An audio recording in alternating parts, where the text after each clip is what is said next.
আসসালামু আলাইকুম। আয়াতম কুকিংয়ে আপনাদের জানাই সকলকে স্বাগতম। আমি আজ বানিয়ে দেখাবো একদম সহজ উপায়ে খোলা জালি পিঠে। এটা বানানো খুবই সহজ আর খেতে ভীষণই ভালো লাগে। তবে কার কার পছন্দ অবশ্যই কমেন্ট করে জানাতে ভুলবেন না। ভালো লাগলে প্লিজ লাইক কমেন্ট শেয়ার করে চ্যানেলটিকে সাবস্ক্রাইব করে যাবেন।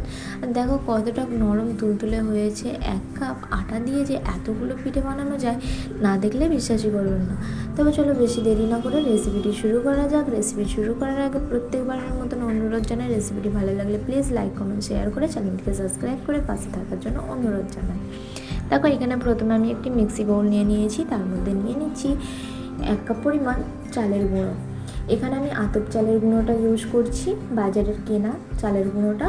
এবার আমি এটাকে চেলে নেব। অনেক সময় দেখা যায় যে আটার মধ্যে অনেকটা নোংরা থাকে, তাই চেলে নিলে সব থেকে ভালো হয়। তো এখানে আমি চেলে নিলাম। এখানে আমি 1 কাপ পরিমাণ নিয়েছি, তবে আপনারা চাইলে পরিমাণটা কমিয়ে বা বাড়িয়ে নিতে পারেন। এখানে আমার চালা হয়ে গেছে। এখানে এবার দিয়ে দেবো আমি স্বাদ অনুযায়ী লবণ। এখানে আমি অল্প পরিমাণে লবণ দিচ্ছি। এই পিঠের মধ্যে বেশি লবণ ভালো লাগে না, তাই অল্প করে লবণ দেওয়ার চেষ্টা করব। এবার আমি অল্প অল্প পানি দিয়ে একটি ব্যাটার তৈরি করে নেব। তবে তার আগে বলে রাখি, এখানে পানিটা অবশ্যই গরম নিতে হবে, না বেশি ঠান্ডা না ফুটন্ত, ওই হাঁসসহ পানি গরম করে নিতে হবে। তবে বেশি ঠান্ডা যে উষ্ণ গরম নেবে তা নয়, যেন ধোঁয়া ওঠে পানি থেকে, এমনটাই গরম করে নিতে হবে। দেখে নিশ্চয়ই বুঝতেই পারছো যে কতটা গরম। এবার ভালোভাবে হাতের সাহায্যে মাখাবার চেষ্টা করবে। যত ভালোভাবে এটা মাখাবে ততই ছিদ্রযুক্ত হবে আর ততই ভালো হবে। এই যে গরম পানি দিয়ে এটা মিক্স করছি, যত ভালোভাবে মিক্স হবে তত একটা আঠালো ভাব তৈরি হবে, তাই এইভাবে করে হাতে করে মিক্স করার চেষ্টা করবেন। এবার আমি ভালোভাবে পানিটা দিতে থাকবো অল্প অল্প, আর এইভাবে করে মিক্স করতে থাকবো হাতের সাহায্যে। এইভাবে হাতের সাহায্যে ভালোভাবে করে মিক্স করতে হবে। যেহেতু এটা চালের আটা, তাই ভালোভাবে যাতে পানিটা প্রবেশ করে ভালোভাবে একটি বোল তৈরি হয়, তাই এইভাবে ভালো করে একটু মাখিয়ে নিতে হবে আটাটাকে। এইভাবে করে অল্প অল্প পানি দিতে থাকবো আর মাখাতে থাকবো। একবারই পানি দেওয়া যাবে না, তাহলে দেখবে ব্যাটারটা খুব ভালোভাবে হচ্ছে না।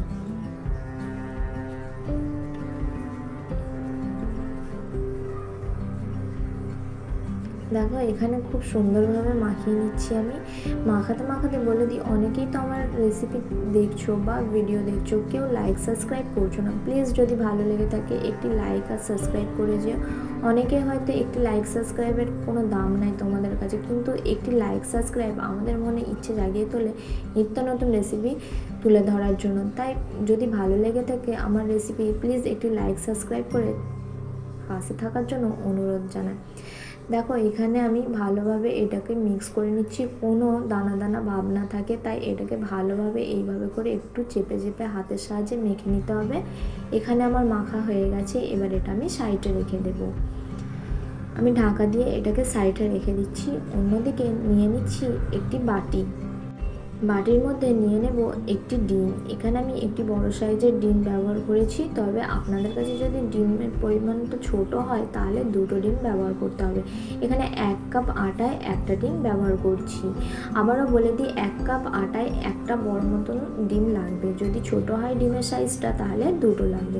এবার ডিমটা ভালোভাবে ফাটিয়ে নিতে হবে। এই কাজটা আটার মধ্যে দিয়ে করে নিলেও হবে, কিন্তু এইভাবে করে নিলে রেজাল্টটা ভালো আসে।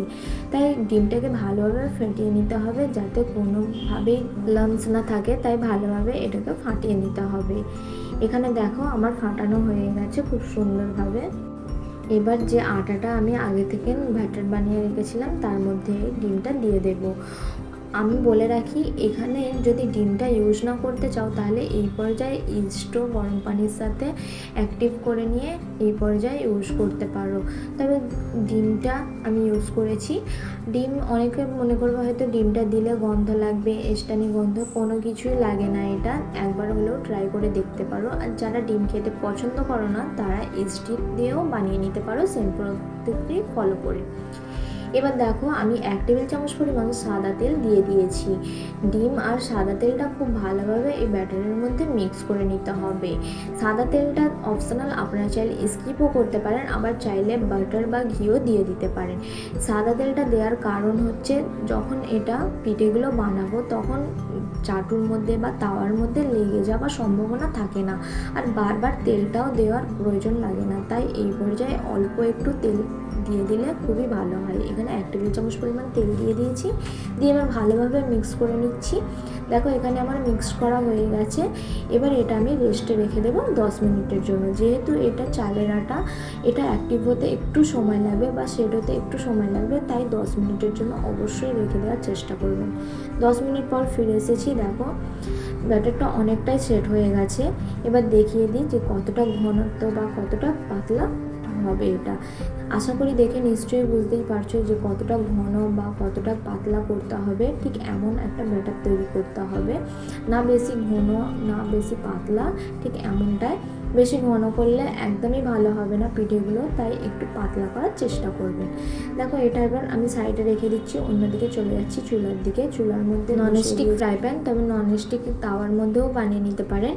এখানে যেহেতু পিঠেগুলো মাটির কড়াই বা মাটির তাওয়ার মধ্যে হয়, এবার এখানে অনেকের বাড়িতে হয়তো মাটির পাত্র থাকে না, তাই ননস্টিক তাওয়া কড়া সবার বাড়িতেই এখন অ্যাভেলেবেল থাকে, তাই আমি ফ্রাই প্যানের মধ্যে বানিয়ে দেখিয়ে দিচ্ছি। দেখো ফ্রাই প্যানটা ভালোভাবে গরম হয়ে আসলে অল্প একটু তেল নিয়ে ব্রাশ করে নিচ্ছি। তবে আপনারা চাইলে সুতির কাপড় দিয়েও এটা করে নিতে পারেন।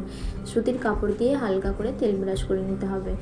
এবার ভালোভাবে ব্রাশ করা হয়ে গেলে এবার ফ্রাই প্যানটাকে ভালোভাবে গরম করে নিতে হবে, যতক্ষণ পর্যন্ত না একটা ধোঁয়া ওঠে। দেখো হালকা হালকা ধোঁয়া উঠতে শুরু হয়েছে। আর ব্যাটারটা দেখিয়ে দিই যে কতটা ঘনত্ব। আশা করি দেখে নিশ্চয়ই বুঝতেই পারছো যে কতটা ঘন রাখতে হবে। দেখো ফ্রাই প্যানটাও খুব সুন্দরভাবে গরম হয়ে গেছে। এবার এখান থেকে আমি 2 হাতা করে ব্যাটার দিয়ে দেব এর মধ্যে।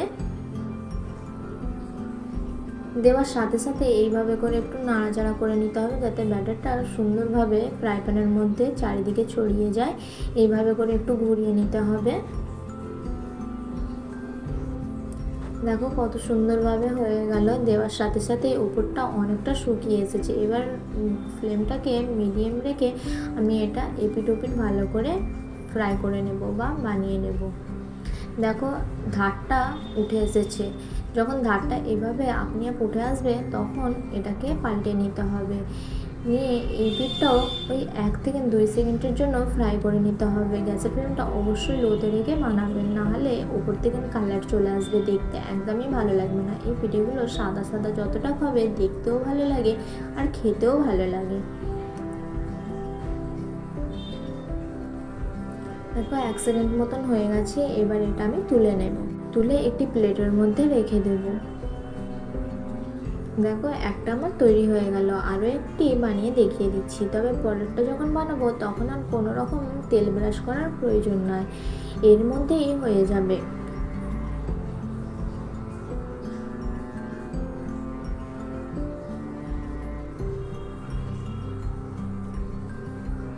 দেখো কত সুন্দরভাবে উঠে আসছে, তাই না? আচ্ছা যারা যারা এই রেসিপিটি দেখছো অবশ্যই কমেন্ট করে জানাবে, এই পিঠে গুড় দিয়ে খেতে পছন্দ করো না চায়ের সাথে না তরকারির সাথে, অবশ্যই জানাতে ভুলবেন না। তবে আমাকে বেশি ভালো লাগে মাংস কষার সাথে, খেতে খুবই ভালো লাগে।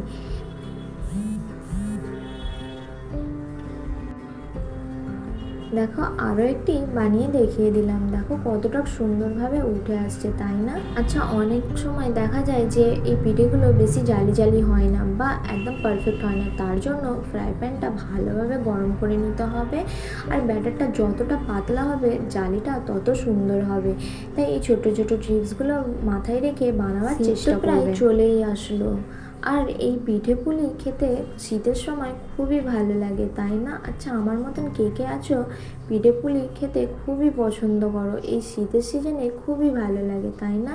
আর দেখো কতটা ছিদ্রযুক্ত পিঠেগুলো হয়েছে। আশা করি দেখে নিশ্চয়ই বুঝতেই পারছো যে কতটা ছিদ্র তৈরি হয়েছে। এইভাবে করে বানিয়ে নিলে দেখবে খুবই সুন্দর আর খুবই জালিযুক্ত হবে। আশা করি দেখে বুঝতেই পারছো অনেকটাই নরম তুলতুলে হয়েছে। আর 1 কাপ আটা দিয়ে কতগুলো তৈরি হয়েছে, প্রত্যেকটাই এইভাবে একইভাবে জালিযুক্ত হয়েছে।